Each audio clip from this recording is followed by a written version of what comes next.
Exam this is शोभित तिरवन। साल का वो समय आ चुका है जिसके लिए आपने साल भर बैठ के पढ़ाई करी थी। साल का वो समय आ चुका है जिसके लिए आपने रात भर बैठ के रगड़ा था। साल का वो समय आ चुका है जिसके लिए आपने रात दिन कुर्बान करे थे। इस समय पे ना डरना बिल्कुल नहीं है, घबराना बिल्कुल नहीं है। इस समय पे आपको एक मॉरल सपोर्ट की बहुत नीड है। मैं आपका एक बड़ा भैया हूं, मैं आपको अपना छोटा भाई बहन समझूंगा। ये समझ लेना कि यार 3-4 साल बड़े एक भैया हैं जिसको बोर्ड के बारे में पूरी नॉलेज है। इन्होंने अपने बोर्ड के एग्जाम में फोड़ा है। ये हमें वो सारी चीजें बताने वाले हैं जिससे कि आप भी फोड़ के आओगे। क्या क्या चीजें आपको लास्ट मिनट पर ध्यान रखनी है, क्या क्या चीजें आपको प्रेजेंटेशन में ध्यान रखनी है, हर एक चीज जिससे मैंने अपने बोर्ड के एग्जाम में महारत हासिल करी थी वो मैं आपको बताने वाला हूं। इसलिए डरना बिल्कुल नहीं है। देखो, एक चीज मैं हर साल बोलता हूं बच्चों को, जरूरी नहीं है आपका हर एक चीज कंप्लीट हो, आखिरी में कुछ ना कुछ चीज छूट ही जाती है। पर कम पढ़कर भी जो बच्चा फोड़ के आए उसे लेजेंड कहते हैं, और आप सभी एक लेजेंड हो। फिर बोल रहा हूं, ध्यान से सुनना। कम पढ़कर भी जो बच्चा फोड़ के आए उसे एक लेजेंड कहते हैं, और आप सभी एक लेजेंड हो। इसी नोट पे शुरुआत करते हैं आज की वीडियो की। कमेंट कर दो नीचे, हाँ भैया फोड़ के आऊंगा, हाँ भैया फोड़ के आऊंगी, ये कमेंट आ जाना चाहिए। इसी नोट पे आज की इस वीडियो को शुरू करते हैं। देखो यार, हिंदी का एग्जाम है आपका। हिंदी के एग्जाम में आपको क्या क्या चीजें ध्यान में रखनी है, सिलेबस आपका हो गया होगा, वो हर एक बंदा बता देता है। मैं आपको वो बताने वाला हूं जहां पे आपके नंबर कट सकते हैं। आसान एग्जाम है पर नंबर कटने के बहुत ज्यादा चांसेस होते हैं। तो आखिरी में आपको क्या क्या चीजें ध्यान रखनी है, कैसे आपको प्रेजेंटेशन करके आनी है जिससे कि आप एक अच्छे नंबर लेके आओ, वो सारे पॉइंट्स मैं आज आपके सामने डिस्कस करने वाला हूं। शुरुआत करते हैं वीडियो की। सबसे पहली चीज, भैया कहां कहां पे नंबर कट सकते हैं। नंबर कटने के दो ही चांसेस होते हैं, या तो आपने स्पेलिंग में गलती करी हो या फिर आपने फॉर्मेट में गलती करी हो। यही दो चांसेस होते हैं। टीचर के पास इतना टाइम नहीं है, वो बैठ के आपके हर एक वर्ड को नोट करेगा, हर एक वर्ड को बैठ के लिखेगा, हर एक वर्ड को बैठ के चेक करेगा। नहीं, उसने देखा फॉर्मेट गलत है, नंबर काट देगा। उसने देखा कोई एक वर्ड आपने बड़ा सा लिख रखा है, वो देखेगा इसकी स्पेलिंग सही है क्या, गलत है, नंबर काट देगा। तो इसलिए इन दोनों से आपको कैसे बचना है, यहां पे आपको गलती कैसे नहीं करनी है, वो मैं आपको आगे बताऊंगा। शुरुआत से लेके एंड तक ध्यान से देखना, पूरी वीडियो बहुत इंपॉर्टेंट है, चाहे 2x पे देख लेना, बहुत इंपॉर्टेंट है। अब हम बात करते हैं कि यार किस क्रोनोलॉजी में आपको पेपर करना है, किस सीक्वेंस में आपको पेपर करना है। सबसे पहली चीज है, आपको उठाना है रीडिंग सेक्शन। क्यों भैया पहले रीडिंग क्यों उठाएं, लॉजिक है इसके पीछे। देखो, जब आप एग्जाम देने जाते हो, जब आप एग्जाम सेंटर में घुसते हो, तो आपका माइंड एकदम फ्रेश फ्रेश है। अभी कोई ज्यादा इंफॉर्मेशन आपके अंदर नहीं घुसी हुई है, आप नहा के गए हो, एग्जाम सेंटर में घुसे हो, काम माइंड से घुसे हो। इस काम माइंड से आपको ये रीडिंग सेक्शन को पढ़ना है, इस पैसेज को पढ़ना है। मान लो आपने इस रीडिंग सेक्शन को आखिरी में कर लिया, क्या होगा, आखिरी में जल्दीबाजी में जल्दी जल्दी से रीड करोगे, क्या पता गलत कर दो। रीडिंग सेक्शन फ्री के फुल मार्क्स होते हैं, यहां पे गलती कर दोगे। तो इसलिए रीडिंग सेक्शन जाती सबसे पहली चीज है, ये करोगे। रीडिंग सेक्शन में क्या क्या ध्यान रखना है, पहले एक बार क्वेश्चन पढ़ लेना। ये नहीं कि पहले पैसेज पढ़ने बैठ गए, फिर उसके बाद क्वेश्चन पढ़ रहे हो, फिर पैसेज पढ़ रहे हो, फिर क्वेश्चन पढ़ रहे हो, फिर पैसेज पढ़ रहे हो और क्वेश्चन ढूंढ रहे हो। नहीं, एक बार पहले क्वेश्चंस पढ़ लो, जल्दी से पीछे पलट के देख लो क्वेश्चंस क्या क्या है। अब आपके बैक ऑफ द माइंड में वो क्वेश्चन चले गए हैं। जब आप पैसेज रीड कर रहे होगे, आपके दिमाग में आएगा यार इससे रिलेटेड कोई क्वेश्चन था शायद, इस वर्ड से रिलेटेड कोई क्वेश्चन था शायद। अब वापस से देखोगे, हाँ यार क्वेश्चन था, तो उसका आंसर यहाँ पे है। क्या मेरी बात समझ में आ गई है? तो सबसे पहले क्वेश्चन रीड करा, फिर पैसेज पढ़ा, ये पहली चीज आपको ध्यान रखनी है। दूसरी चीज, खुद से ज्यादा इंफॉर्मेशन मत पेल देना। मान लो कोई ऐसा पैसेज आया जिसके बारे में आपको बहुत नॉलेज है, भाई नासा के ऊपर आ गया पैसेज, नासा की आपको बहुत नॉलेज है, तो आपने सोचा अरे यार इसको क्या ही पता है, मैं डालता हूं अपनी तरफ से। नहीं नहीं नहीं नहीं नहीं, टीचर को गुस्सा आ गया, नंबर काट देगा। टीचर एक 5वीं क्लास का बच्चा है, उसको हर एक चीज आपको समझानी है, जो जो लिखा है सिर्फ उतना ही बताना है, उसको गुस्सा नहीं करना है। गुस्सा कर दिया वो चिढ़ जाएगा, वो नंबर काट देगा। बहुत प्यारा पेपर करके आना है, ऐसा पेपर करना है कि उसको कष्ट ना हो, उसको चेक करने में बहुत स्मूथ लगे। अगर उसको कष्ट कष्ट लग रहा है चेक करने में, तो वो नंबरों में कष्ट दे देगा। क्या मेरी बात समझ में आ रही है? अगर उसको चेक करने में कष्ट हो रहा है तो वो नंबरों में कष्ट दे देगा। इसलिए प्यार से पेपर अच्छे से करके आना है। ज्यादा इंफॉर्मेशन अपनी तरफ से मत घुसेड़ देना कि भैया मेरे को तो ये भी पता था, ये भी पता था, मैंने सब लिख दिया। ना ना ना, जितना पैसेज में है उसी से रिलेटेड सारी चीजें यहाँ पे लिखनी है। क्या मेरी बात समझ में आई? तो सबसे पहले आपने रीडिंग सेक्शन उठाया, रीडिंग सेक्शन की ये 2 पॉइंट्स आपको क्लियर हो गए। फिर उसके बाद आप गए राइटिंग सेक्शन पे। राइटिंग सेक्शन पे क्यों गए भैया, क्यों, क्या रीजन है इसके पीछे? देखो यार, रीडिंग सेक्शन में आपने आराम आराम से चीजें ढूंढ ढूंढ के करा। अब आपके हाथ दुखाने का टाइम है, अब आपको बहुत सारी चीजें लिखनी है। तो लिखने के लिए अब आप जाएंगे राइटिंग सेक्शन पे। इसमें क्या है, आपके हाथ दुखेंगे। क्या क्या चीजें आपको ध्यान रखनी है, ध्यान से सुनना। देखो, सारे फॉर्मेट अच्छे से याद होने चाहिए, ये तो ऑब्वियस सी बात है। जितने भी फॉर्मेट्स हैं, 5-5 मिनट की यार वीडियोस बनी हुई हैं यूट्यूब पे, जाके देख लेना। हर एक चीज के अच्छे से फॉर्मेट और एक एक एग्जांपल देख लेना, आपको सब चीज क्लियर हो जाएगी। फॉर्मेट सुबह उठ के एक बार और देख के चले जाना, इससे क्या होगा, आपके माइंड में एकदम क्लियर है। आपको क्वेश्चन दिखा, आपने फॉर्मेट उसी तरफ से बता दिया, जो भी डब्बे डब्बे बनते हैं वो सब आपको पता ही है। दूसरी चीज, एक बार पहले रफ में पॉइंट, बहुत इंपॉर्टेंट पॉइंट, बहुत इंपॉर्टेंट पॉइंट, बहुत इंपॉर्टेंट पॉइंट, क्या होता है कि हम क्वेश्चन लिखने बैठते हैं, या फिर मान लो हम राइटिंग सेक्शन में पैसेज लिखने बैठे, या कोई भी चीज है आपके राइटिंग सेक्शन में वो आप लिखने बैठे। ये मैं कॉमन एग्जांपल दे रहा हूं आपको, चाहे लॉन्ग आंसर्स हो गए, चाहे इंग्लिश के पैसेज हो गए, चाहे इंग्लिश के आपके राइटिंग सेक्शन हो गया, चाहे हिंदी का राइटिंग सेक्शन हो गया, हर एक के लिए ये चीज ध्यान रखना। जब भी आप कोई बड़ा आंसर लिखने बैठ रहे हो, तो कॉपी का सबसे आखिरी पेज उठाना, जो आपकी आंसर शीट होती है, आंसर शीट का सबसे आखिरी पेज उठाना, उस आखिरी पेज पे लिख देना रफ वर्क। ठीक है, हेडिंग डाल दो रफ वर्क और एक कांटा मार दो, क्योंकि क्या होता है एंड में बच्चे कांटा मारना भूल जाते हैं, तो आपने पहले ही कांटा मार लिया। अब क्या करना है कि आपको इस राइटिंग सेक्शन का जो भी क्वेश्चन है उससे रिलेटेड जो जो इंफॉर्मेशन दिमाग में आ रही है वो सारे यहां पे लिख लेना, कि भाई ये भी लिख दूंगा, ये भी लिख दूंगी, ये भी लिख दूंगी, ये भी लिख दूंगी, ये भी लिख दूंगी। जो भी पॉइंट दिमाग में आ रहे हैं एक बार 2 मिनट रुक के पहले सोच के लिख देना। आप कहोगे भैया टाइम वेस्ट होगा, मैंने कहा नहीं, टाइम बचेगा। देख क्यों बचेगा, तूने क्या करा, सारे पॉइंट्स पहले लिख दिए कि ये पॉइंटर्स मेरे को इसमें इंक्लूड करने हैं। अब तू एक फॉर्मेट में, एक सीक्वेंस में इनको बांट ले कि पहले ये लिखूंगा, फिर ये लिखूंगा, फिर ये लिखूंगा, फिर ये लिखूंगा, फिर ये लिखूंगा। अब लिखना शुरू कर, तो क्या होगा, एक पैटर्न में लगेगा। ऐसा नहीं लगेगा कहीं का सिर कहीं का पैर जोड़ दिया। क्या होता है, हम लिखना शुरू करते हैं, लिखना शुरू करते हैं, लिखना शुरू करते हैं, एक पैसेज लिखा, एक एक पैराग्राफ लिखा, पैराग्राफ लिखने के बाद लगा यार ये भी तो ऐड कर सकता था, यार ये भी तो ऐड कर सकती थी, और अच्छा हो जाता। तो ये जो भी ऐड कर सकता था, कर सकती थी, वो पहले लिख लो एक जगह। इससे क्या होगा, आपको पता है क्या क्या ऐड करने हैं। अब वही सारे दिख के आपको उनको वहां पे पॉइंटर्स को ऐड करना है, उन्हीं पॉइंटर्स के हिसाब से आपको पैराग्राफ लिखना है। क्या मेरी फील समझ में आई जो मैं बताना चाह रहा हूं? पहले ही सारे पॉइंटर्स लिख लो, 2 मिनट ज्यादा लगेंगे, पर आपका क्वेश्चन का जो फॉर्मेट है, जो क्वेश्चन का आपका आंसर है, वो बहुत प्यारा बनेगा। हर एक चीज ऐसा लगेगा कि हाँ यार लिंक्ड है, यहां से कुछ, यहां से यूज, यहां से यूज, यहां से ये लिंक्ड है। वरना आप डायरेक्ट लिखने बैठोगे, मान लो कुछ और पॉइंट दिमाग में आया, आपने टेप दिया वहां पे, अरे यार कोई सर कोई पैर कहीं भी जोड़ दिया। क्या मेरी बात समझ आ रही? बहुत इंपॉर्टेंट है लॉन्ग आंसर्स में, और आपके जितने भी ये बड़े आंसर्स होते हैं इनमें काटा पीटी कम करना मेरी जान। ये नहीं कि आपको फॉर्मेट याद नहीं था, आपने कुछ और फॉर्मेट में बना दिया, फिर आपने कुछ सोचा यार ये फॉर्मेट था ही नहीं, फिर आपने काट दिया। नहीं नहीं नहीं, फॉर्मेट अच्छे से याद रखना।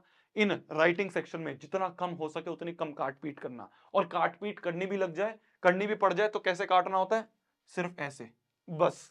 ये नहीं यहाँ पे लगे हुए हैं, अरे हटा दो यार, हटा दो, गलती से पढ़ना ले यार, गलती से पढ़ना ले यार, मैंने तो अपनी क्रश का नाम लिख दिया, गलती से पढ़ना ले। ऐसा नहीं होना चाहिए, नॉर्मल बस एक कट मार दो। क्या मेरी बात समझ में आई? आगे बढ़ते हैं। आखिरी पॉइंट आपका इसमें है राइटिंग सेक्शन में कि कोई भी विवादित बयान मत लिखना। ये नहीं भैया मेरे को तो ये फनाला पार्टी अच्छी लगती है, मैंने तो ये लिख दिया, भैया मेरे को तो ये बेकार लगता है पॉलिटिक्स में, ये लिख दिया, भैया मेरे को तो ये चीज गलत लगती है भारत में, मैंने ये लिख दी। विवादित बयान नहीं लिखने, विवादित बयान नहीं लिखने। टीचर का कोई और ओपिनियन हो सकता है, अगर उसको गुस्सा आ गया, अगर उसको वो फलाना पार्टी पसंद है और तुम्हें ये फलाना पार्टी पसंद है, नंबर काट देगा। तो इसलिए कोई भी ऐसा ऐसा वर्ड मत यूज करना, कोई भी ऐसा पॉइंट मत यूज करना जो कि दिक्कत कर सकता है, जो कि ओपिनियन मैटर करता है। क्या मेरी बात समझ में आ रही है? अगले पॉइंट पे चलते हैं। अगला पॉइंट, भाई आपने क्या करा, रीडिंग सेक्शन करा, हाथ सही सही थे, फिर हाथ थोड़े थकाए, है ना, हाथ आपके थोड़े से थक गए। अब इसके बाद क्या करो, हाथों को आराम दो, ग्रामर सेक्शन करो, फिर वापस से आपको हाथों को थकाना है। आखिरी में आपको करना है लिटरेचर सेक्शन। क्यों भैया आखिरी में लिटरेचर सेक्शन क्यों? इसके पीछे ये रीजन है, पहला तो ये क्योंकि यही बचा है, दूसरा रीजन ये, लिटरेचर सेक्शन आखिरी में करने का ये रीजन है क्योंकि लिटरेचर सेक्शन के आंसर जो हैं वो आपको दिमाग में पता है। आपको आपको रीडिंग सेक्शन के आंसर आखिरी नहीं पता होते, इसके आंसर्स आपको ढूंढने होते हैं। लिटरेचर के जो आंसर होते हैं वो आपको पता होता है कि यार ये चीज लिखनी है। तो अगर आपके पास कम टाइम भी होगा तो आप इनके आंसर्स लिख पाओगे, जल्दी जल्दी जल्दी जल्दी करके लिख पाओगे। पर अगर कम टाइम होगा और आप इनमें से कोई एक सेक्शन उठा लोगे, राइटिंग या रीडिंग, तो आप कुछ भी अड़ाप शड़ाप लिख के आओगे, आपके नंबर कट जाएंगे। तो आखिरी में हमेशा वो वाला सेक्शन उठाओ जिसके बारे में आंसर आपको पता होते हैं। तो आपको क्या करना है, जल्दी जल्दी जल्दी लिखने जाना है, सोचना नहीं है, बस जल्दी जल्दी जल्दी लिखने जाना है। समझ आई मेरी बात? राइट, लिटरेचर में आपको क्या ध्यान रखना है कि कोशिश करना जो टेक्स्ट बुक के फ्रेजेस हैं। टेक्स्ट बुक फ्रेजेस क्या होता है भैया? टेक्स्ट बुक फ्रेजेस मतलब होता है कि यार लाइंस उठा लिया आपने चैप्टर में से ही, तो इसलिए चैप्टर रीड करके जाना। ये नहीं खाली स्टोरी सुन के चले गए 10 मिनट में, नहीं नहीं, एक बार रीड जरूर करके आना। आपको पता होना चाहिए कौन सी लाइन कौन से चैप्टर की है। कई बार डायरेक्ट वैसे सवाल भी आ जाते हैं, आपको पता है। दूसरी चीज, जो भी पोम्स होती हैं, पोम कहते हैं, पोयम बोलते हैं, हम तो पोयम बोलते थे, आजकल के अंग्रेज बच्चे पोयम पोम बोलते हैं। तो जो भी पोयम होती हैं, जो पोम होती हैं, उनके मीनिंग आपको पता होने चाहिए क्योंकि उससे भी डायरेक्ट सवाल आ जाते हैं, आपको पता है। राइटर्स के जो नाम है, राइटर्स के जो नाम है, ये एक बार रट के चले जाना। ये बेसिक बेसिक चीजें जो आपको पता है। आंसर को लिखने का फॉर्मेट, मान लो आपके पास कोई एक आंसर आया, अब आपको उसको लिखना है। एक सबसे प्यारा फॉर्मेट होता है जो कि टीचर्स को बहुत पसंद आता है, वो ये है कि देखो आंसर्स को 3 पैराग्राफ में बांटो। सबसे पहला पैराग्राफ होता है इंट्रो पैराग्राफ। इंट्रो पैराग्राफ में आप क्या करोगे, आप लिखोगे कि ये जो क्वेश्चन है ये इस चैप्टर में से आया है और इस चैप्टर में का लेखक ये है। इस तरह से आपने इंट्रो पैराग्राफ लिखा। फिर उसके बाद आता है आपका मेन पैराग्राफ। मेन पैराग्राफ में आपने जो भी क्वेश्चन में उसमें पूछा गया है उससे रिलेटेड सारी इंफॉर्मेशन यहां पे लिखनी है। फिर उसके बाद लास्ट जो होता है उसे हम कहते हैं कंक्लूजन पैराग्राफ। आप अगर मैक्सिमम आंसर्स इस फॉर्मेट में लिखोगे तो आपके नंबर मैक्सिमम मिलेंगे। तो हमेशा इस तरह से लिखना, सबसे पहले इंट्रो पैराग्राफ, फिर उसके बाद मेन थीम में जो भी क्वेश्चन में पूछा उससे रिलेटेड सारा इंफॉर्मेशन यहां डाल दी, और कंक्लूजन में कि भाई क्वेश्चन में ये पूछा गया था इसलिए हमारा ये है। इस तरह से करके हम 3 पैराग्राफ में अपने आंसर्स को लिखें। इससे आपका क्या होगा, एक आंसर अच्छे फॉर्मेट में दिखेगा, टीचर को लगेगा कि हाँ यार एक बहुत अच्छा फॉर्मेट है, इस हिसाब से उसको वो आंसर को नंबर देंगे। क्या मेरी बात समझ में आई? आखिरी चीज जो आपको ध्यान में रखनी है, कुछ काम की बातें हैं आपकी। सबसे पहला, जो भी सेक्शन उठाओ उसको कंप्लीट करना। ऐसा मत करना कि आपने मान लो सेक्शन ए उठाया, सेक्शन ए उठाने के बाद उसमें से 2 सवाल आते थे, 2 सवाल करे, फिर उसके बाद आपने सेक्शन बी कर दिया, सेक्शन सी कर दिया, और सेक्शन सी के बाद आपको लगा यार सेक्शन ए का आंसर आता है, वो सेक्शन सी में डाल दिया। नहीं नहीं नहीं नहीं नहीं, जो सेक्शन उठाया सारे सवाल उसके वहीं होने चाहिए। मैं फिर बोल रहा हूं, टीचरों को कष्ट मत देना। ऐसा गलत नहीं है करना, पर टीचर को कष्ट क्यों दो, वो कंफ्यूज हो जाएगा, अरे यहाँ पे पहला कर रखा है, यहाँ पे चौथा कर रखा है, यहाँ पे छठवां कर रखा है। ऐसा मत करना, जो सेक्शन उठाओ उसे पूरा कंप्लीट वहीं करना, उसे पूरा कंप्लीट वहीं करना। ये चीज आपको ध्यान में रखनी चाहिए।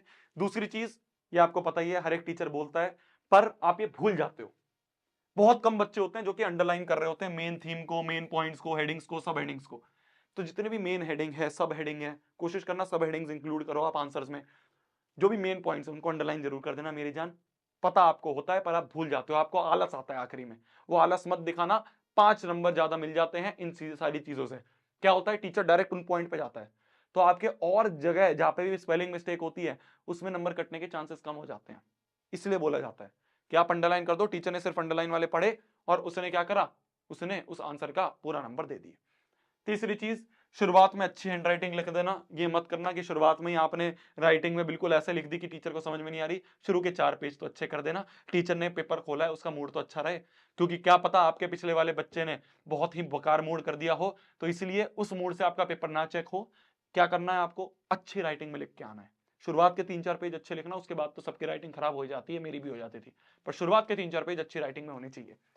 स्पेलिंग की मिस्टेक्स कैसे बचे भैया? स्पेलिंग की मिस्टेक से बचने का सबसे बेस्ट तरीका ये होता है, बहुत ज्यादा बड़े वर्ड्स, बहुत भारी वर्ड्स को अवॉइड करो। जब भी कोई एक लाइन लिखने जा रहे हो तो बैक ऑफ द माइंड सोच लो इस लाइन में कोई भारी वर्ड तो नहीं है, अगर वो भारी वर्ड है तो उसको रिप्लेस कर दो कोई आसान वर्ड से।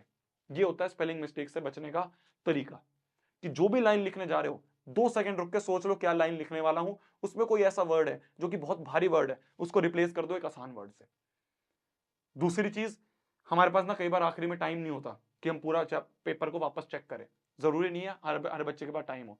तो क्या करो, जैसे ही एक आंसर लिख लिया उसको वहीं तुरंत जल्दी से रीचेक कर लो कि कोई स्पेलिंग मिस्टेक तो नहीं हुई, क्योंकि 2 ही जगह जहां नंबर कटेंगे, या तो स्पेलिंग मिस्टेक या फॉर्मेट। तो एक बार ऊपर उठ के जैसे ही आपका पेपर आंसर कंप्लीट हुआ, वापस से ऊपर से जल्दी से 2 सेकंड में चेक कर लिया कोई स्पेलिंग मिस्टेक तो नहीं है तो सही कर दो, नहीं है तो बहुत बढ़िया, अगले एक लाइन डाल के अगले आंसर पे आ गए। 5वां, जो भी वर्ड लिमिट दी है उस पर स्टिक करना। आप टॉपर्स की आंसर शीट उठाना, टॉपर्स की आंसर शीट कभी ये नहीं करती कि 1 नंबर में 4-4 पैराग्राफ लिख दिए, नहीं, उसको पता है 1 नंबर का सवाल है, टू द पॉइंट आंसर चाहिए, लिख दिया। तो जितनी आपको वर्ड लिमिट दी गई है उसी में स्टिक रहना। ये मत सोचना मैं 4 पेज भर दूंगा तो ज्यादा नंबर मिल जाएंगे, अरे 4 पेज भर देगा तो 4 पेज में स्पेलिंग मिस्टेक निकलने के ज्यादा चांसेस हो जाएंगे। तो जितना बोला है उतनी वर्ड लिमिट में आपको लिख के आना है। यही सारी चीजें आपको ध्यान रखनी है। हिंदी का पेपर है, बहुत आसान पेपर है। इसी तरह से आपकी इंग्लिश की भी वीडियोस आएंगी, आगे जो भी पेपर आएंगे उन सब की वीडियोस हम यहाँ पे इस चैनल पे ला रहे होंगे, ठीक है। आपका भैया आपके साथ 24/7 खड़ा है। ये ऐसा टाइम है जिसमें बहुत डर रहे होते हैं बच्चे, मैं हूं ना यार, मत डरो। आप हर पेपर के बाद कहोगे भैया बहुत आसान पेपर आया था, आप हर पेपर के बाद आके कमेंट करोगे भैया बहुत आसान पेपर आया था। इतना विश्वास रखो मेरे पे, ठीक है। बहुत अच्छे पेपर जाते हैं हर साल, मैंने देखा है, मेरे को 4-5 साल हो चुके हैं यार ऑनलाइन एजुकेशन में। यहाँ पे मैंने देखा है बच्चे बहुत पैनिक करते हैं, पर बहुत अच्छा पेपर आता है, बहुत आसान पेपर आता है। आप करके आओगे, आप फोड़ के आओगे, इस बात की गारंटी है। तब तक के लिए भाई पढ़ना है, फोड़ना है, कहर मचा देना, आग लगा देनी। और